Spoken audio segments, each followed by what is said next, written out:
All right, the council meeting of February 18th, 2020 is called to order. As we stand for the pledge, I'd like to ask Megan to lead us. I pledge allegiance to the flag of the United States of America and to the republic for which it stands, one nation, under God, indivisible, with liberty and justice for all. Mic on. It's only been every week so far. Consistent.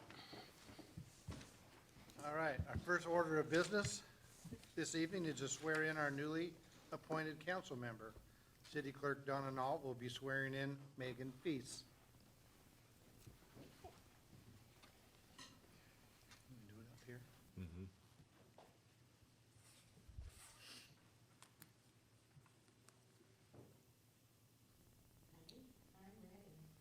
ready.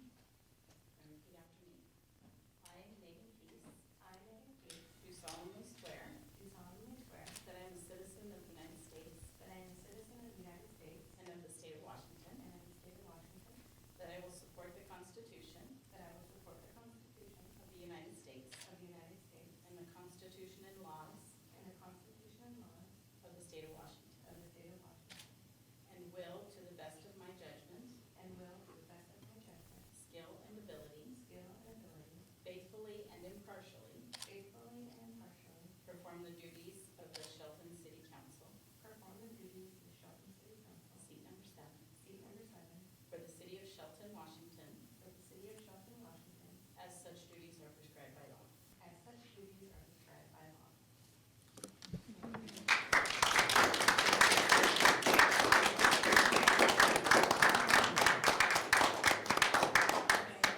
And we're back to six. Congratulations. Thank you. Thank you, sir. Thank you.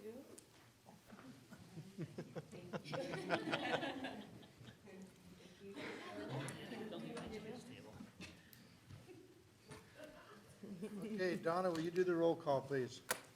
I will. Councilmember Feast. Here? Councilmember Inesco. Here. Councilmember Bode. Here. Mayor Dorsey. Here. Deputy Mayor It's hard to Peterson. say, isn't Here. Councilmember McDowell. Present. Councilmember Schmidt. Here. All right. Nice to be back to 7 again. Does the council have any changes to the agenda? Hearing none, we'll go right into general public comment. Has anybody signed up for general public comment? Mr. Mayor, point of order. Oh. Council reports. Oh, did I miss one? Sorry. Unfortunately. Council reports. It's at the bottom down here. All right, so who are we gonna start with? Megan or Eric? Probably Eric. Do you have anything to report, Megan? I can share some information. I was invited, the governor has a task force on disabilities, and I was invited to attend our town hall here that'll be held at the PUD 3 next Thursday evening from 5:30 to 7:30. And then there's a leadership breakfast at the PUD also Friday morning, which I'll attend from 8 to 10:30. So, and I'll make sure that that information is shared with the council. Thank you. Outside of our meetings and briefings, I have a Housing Behavioral Health Advisory Board meeting next Wednesday. All right. And outside of our meetings, I was actually sick most of the week. Oh, lucky you. Yes. Lucky you. All right, so outside of my regular council briefings, I attended the United Way dessert auction on the 7th. Interviewed candidates, and we chose Megan on the 11th. Mayor's Exchange on the 13th over in Olympia at the AWC building with Jeff Knighton. Today I had the MTA meeting. Looking forward to going to the EDC lunch at Alderbrook on the 19th? Yeah.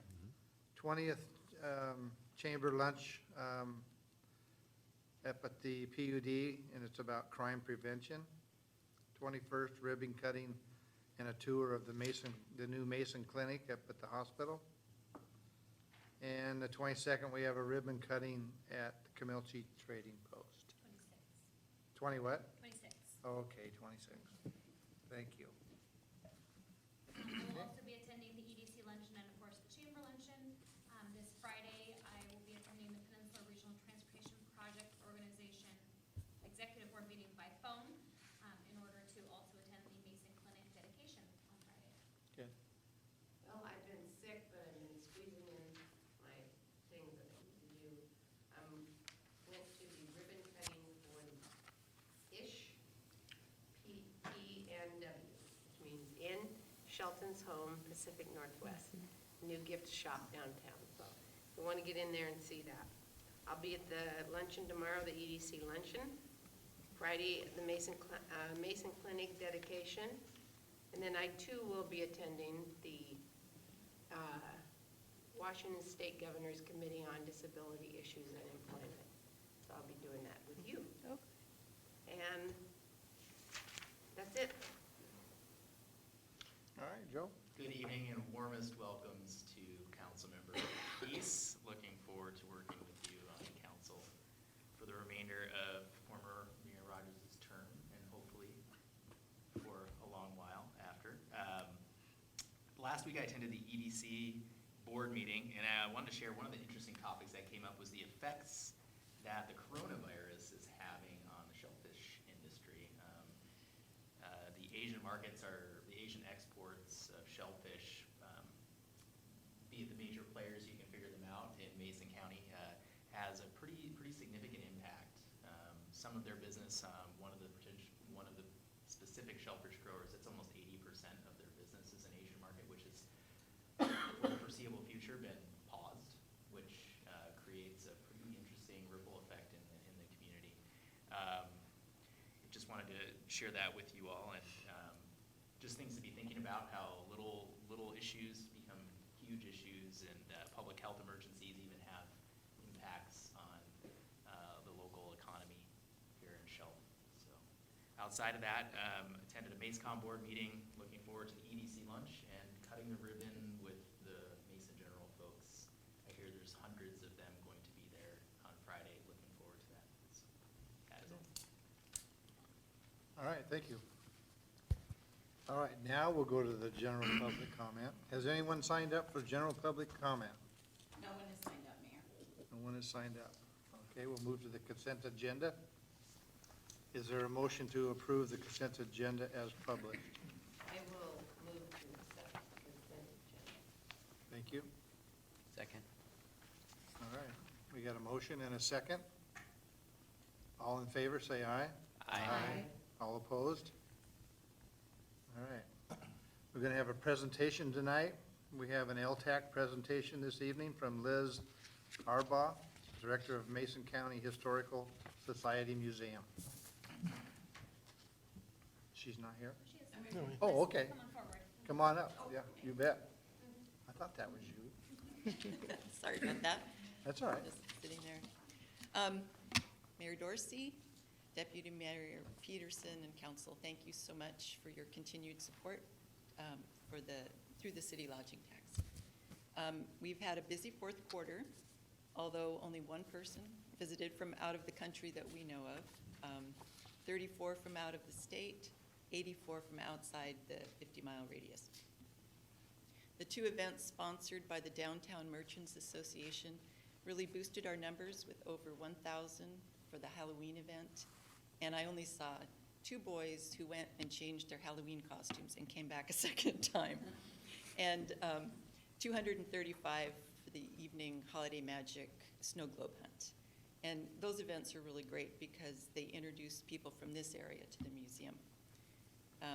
We had our annual meeting on December 7th, and we were very sorry that Mike Fredson decided to step down as our board president. But very, very fortunate that Jan Goodpaster, who's from Hoodsport, agreed to step in to the role. She's recently retired as a regulator from the Insurance Commissioner's Office for the state of Oregon, and she's been volunteering for about a year, and she's really doing a terrific job. We had 2 events during the fourth quarter. Linda Dannon did a presentation on Mary Riddle, who was a Quinault tribal member who became an aviatrix in the 1920s through 40s. J-Hub did our Veterans Day program, which was about the fight for the Aleutian Islands between the U.S. and the Japanese during World War II. Our next event is on March 14th, and it is Washington's Undiscovered Feminists, and it will be presented by Mayumi Sudakawa. And it is in commemoration of the 100th anniversary of women's suffrage. And it's free and open to the public. It's March 14th at 2 p.m. We've met with and we continue to work to collaborate with the Shelton School District to support them as they teach history and to our local students. And we've also had visits from 2 sections of students from Evergreen State College. The first one was an emphasis on how to use primary documents for research, and then the second group was interested in the impact of early development on the area and its effects on the present. We have a new exhibit that highlights the mosquito fleet in South Puget Sound, and we're currently working on permanent exhibits that will showcase the various small communities in Mason County, and then after that we want to develop exhibits that are focused on early industry in the area. Our volunteers have almost finished with the map scanning project. We received a grant, we purchased a scanner in the end of August, and so far they have about 60 hours in scanning and classifying the files. And then when they're done, the files will be uploaded and made available on our website. We have had altogether about 225 hours of volunteer time, and we thank the City of Shelton for its continued support. Are there any questions? Any questions from anyone? The event again is March 14th? Yes. Okay. At what time? 2. And Liz, if I'm not mistaken, you're also seeking additional volunteers for the car show this year? Yes. Wanted to put a plug in. Oh, yes, We'll do thank that you now. very much. Yes, we are looking for additional volunteers for the car club. I believe they have a meeting next Monday during the day, and for the specific time, you know, people can get in touch with the museum and we can give them more detail. All right, thank you, Liz. All right, continuing on. There are no items for the business to discuss tonight. So we'll move on to the action agenda. Has anyone signed up for the action agenda? No, they have not.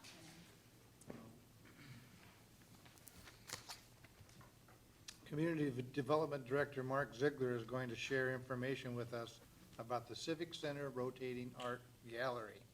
Thank you, Mayor, Deputy Mayor, and council members. It's my pleasure to bring to you tonight the Shelton Arts Commission's recommendations for the next Civic Center Rotating Art Gallery.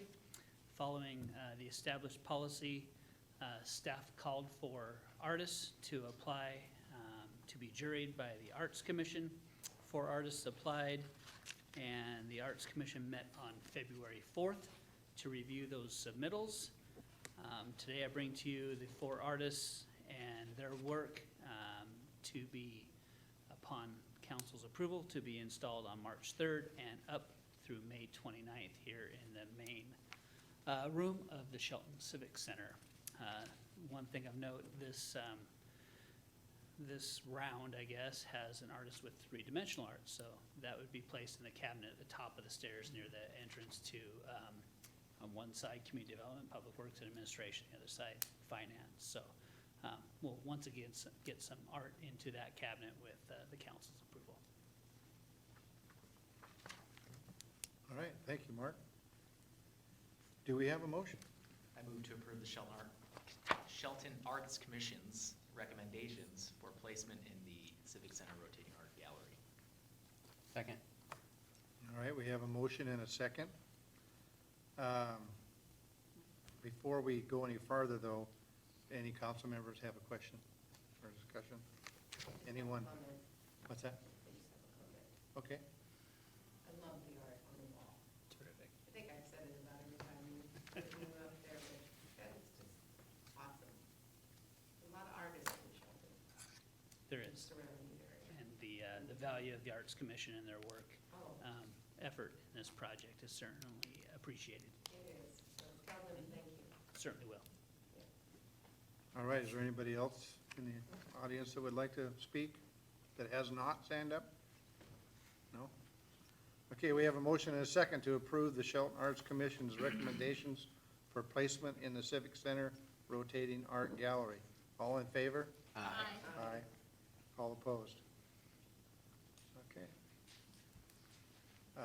We're coming to our second general public comment. Donna, has anybody signed up? No, I still don't have anyone. All right. All right. So we're gonna go to administrative reports, and Director Ziegler has some information about the Empty Bowls project. Thank you once again, Mayor. I passed out flyers to you earlier this evening. This is another activity and event that's produced by the Shelton Arts Commission, and this is a great annual event, the 15th year coming up, that partners art with giving back to our community. And the Shelton Arts Commission provides the clay and materials necessary for the public to come to the Civic Center on the first night of March 4th, build ceramic bowls, come back a week later on March 11th, and they decorate those bowls, glaze them, paint them, however you want to refer to it. And then again on March 18th is the big event, the big party, where for a nominal donation of $10, they can take that bowl they've produced as well as get a great bowl of soup from one of our participating restaurants, one of our community volunteers that are so generous to give back. And that donation then goes to the Saints Pantry Food Bank. Again, this is the 15th year. Over 14 years, over $19,000 has been raised for the Saints Pantry Food Bank. And it's if you haven't been there, it's a big communal event out here in the main room. We have well over 100 people that participate from all ages, from those, probably not old enough to talk much, but can get their fingers in some clay, to senior citizens and every demographic in between. So it's a great event. I encourage you to attend, but if you cannot, please help us in promoting this event, getting people out to talk with their neighbors and support a good cause. So thanks for the opportunity tonight. I think that it would be great for the council hall to be there. Anyway, just a thought. It's a great idea, Kathy. Thank you. Thank you. So we'll see you there. All right, thank you. You don't have to participate in all nights. Excuse me, I'm sorry. That's all right. You can come one of the 3 nights, 2 or 3 nights, however that works. We'll have extra bowls made the first night, so you can come in and glaze a bowl the second night, or just show up for the soup and the food on the third night, and be happy to welcome you there that evening. And do we eat out of the bowl made, or we have? We'll provide a paper bowl, so you don't have to eat out of the bowl that some people They make. just sitting there. If you remember, when your kids were in elementary school and, the bowls that came home. Yes. A lot of those are like that, and they I'm might sure not. because you want it to be more easily transportable at the end of the evening. Certainly, must be it. that might be it, yeah, certainly. Thank you, Mark. All right. Absolutely. Any more questions or comments? All right. Let's move on to City Manager Report by Jeff Knight. Thank you, Mr. Mayor, Deputy Mayor, members of the council, and members of the public. A couple of things I wanted to mention tonight. We have the Spotlight Shelton events that we began last year, and we're going to continue those twice annually. First one, we are targeting mid-April. The date has not been finalized yet. We're still working out the details for that, but we'll be mid-April, sometime around tax day. So at least everybody will have an enjoyable evening if it does in fact fall on that day. Second item I wanted to mention is the 2020 census is coming up, and I wanted to highlight the importance of the census to the city of Shelton and how that affects us not only for 2021, but all the way through the next decade, how that affects our shared revenues from the state and how that affects other things, growth projections, our comprehensive plan. Basically, that 2020 census is extremely important to all communities, but especially to Shelton. And we'll have more information. We'll be working with the U.S. Census Bureau to make sure that everybody in the city is counted and make sure that all those are accounted for, all the individuals that reside here are accounted for. And lastly, the cleanup on State Route 3. We've had several public comments about the activity on the side of State Route 3 across from the yacht club. We have been working with several different property owners that own property up there. We believe we've come to a solution, and that should be getting cleaned up relatively shortly with some help from our community partners and others. So hopefully, by the middle of next week, you'll see some activity up there, and then that will all be cleaned up. Happy to answer any questions that you might have.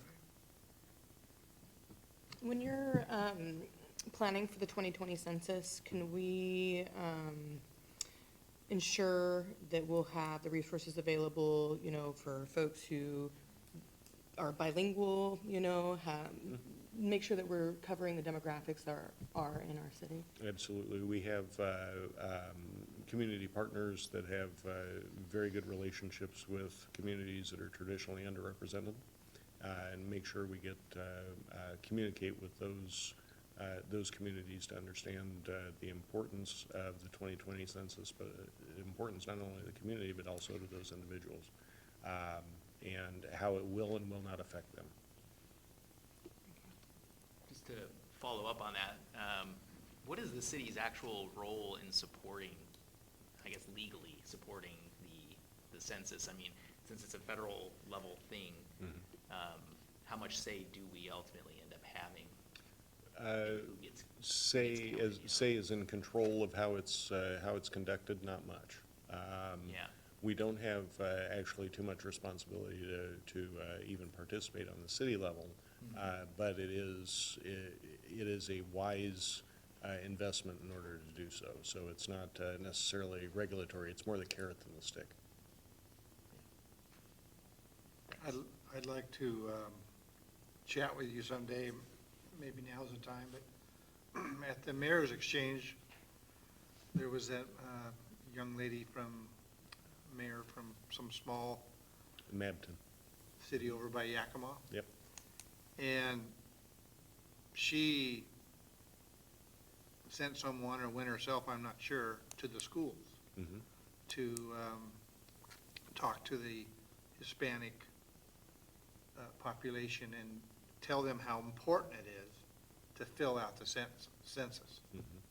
And I don't know if that's something we want to look at. That is one aspect of the communications program that we're going to roll out to help with the census. The other one, our police department has a terrific relationship with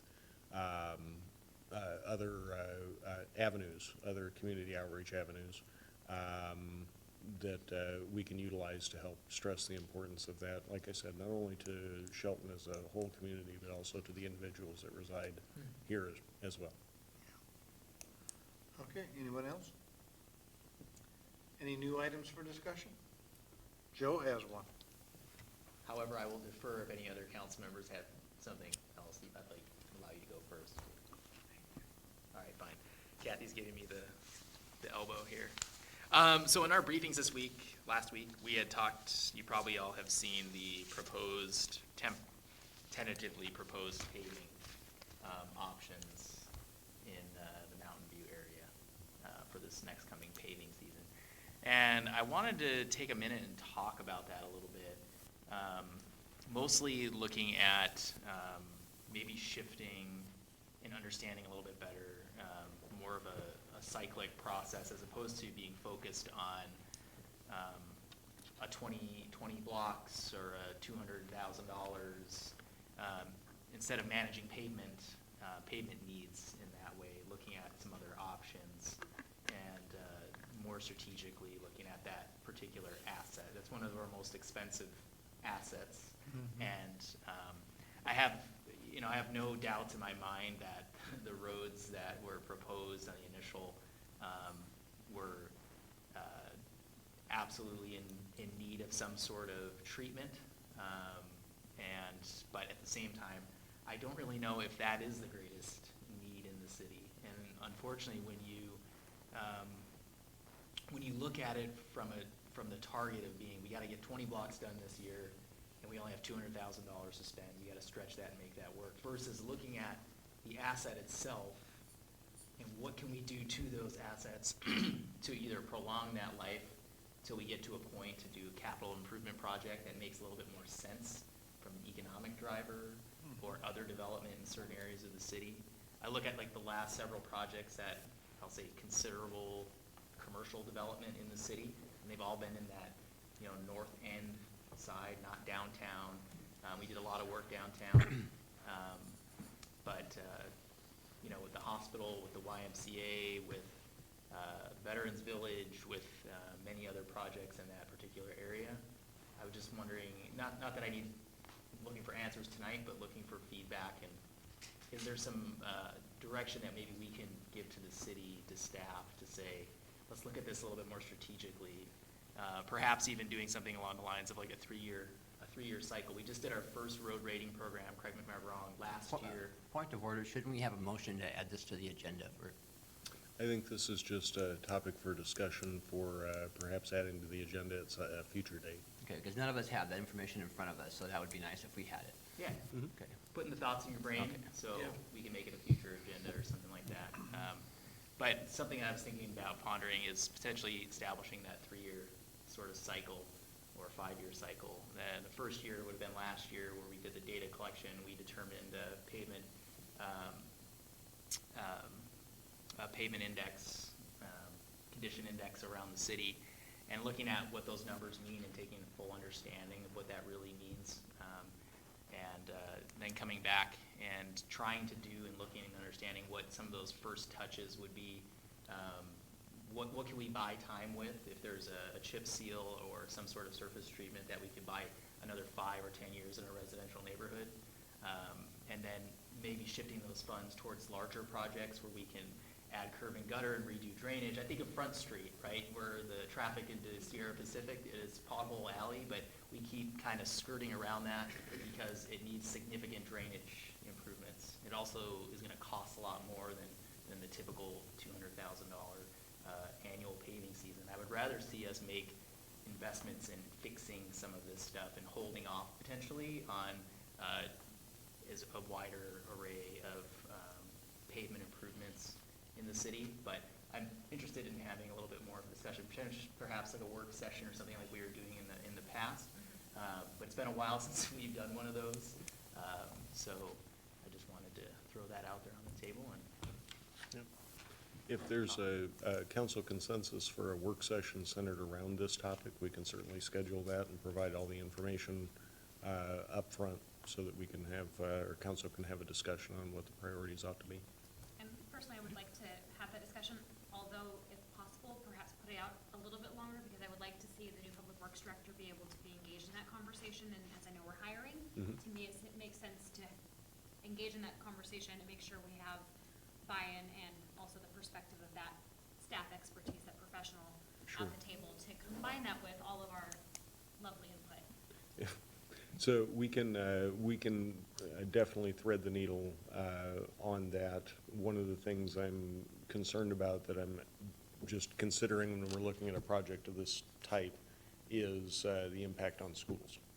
So we try to make sure that we have that paving done, after school is let out and before school starts again in the fall. This year's school start date, I believe, is September 2nd. Right before Labor Day. We were looking at that this morning, actually, to make sure we could hit that window. But I think if we can do that sometime in the April to May timeframe, it would probably make the most sense. In order to actually do the project in either July or August prior to school, we have to bid it in May to hit those timelines and then make sure we get council approval. So I think if we schedule this, maybe a work session, maybe the last meeting in April or the first meeting in May, that would suit everybody's purpose, I think, if that's acceptable to council. And hopefully this new director is coming on, is it in March or April? Interview process is March 2nd and 3rd, Oh. and we'll have an offer out that week, assuming there is a top contender for the position through all the interview boards and everything else. And then hopefully by the last week in March, first week in April, we'll have somebody on board. And to Joe and Deidre's point, you know, when we go into that work session, if we're gonna make quick work of the work session, there is I'm going to assume that there's some information that we're gonna need to gather. Oh, yes. And have that all ready, considering what our infrastructure plans are for the next 3 to 5 years, and what our current paving plans are. We will make sure you have all the information that it's possible to have. And with that, could you send back out the last, I was looking for that and I could not find, couldn't put my hand on it quickly, the road rating, the complete road rating. Oh, sure. From last year. Might have to come in a couple different emails, Yeah. just for size I limitations. know it was, yeah, I had kind of like a summaries, but Yep. not the data. I will make sure you all have that tomorrow. Thank you. All right. Anyone else? All right. Our next meeting will be Tuesday, March 3rd, 2020, at 6 o'clock. This meeting is adjourned.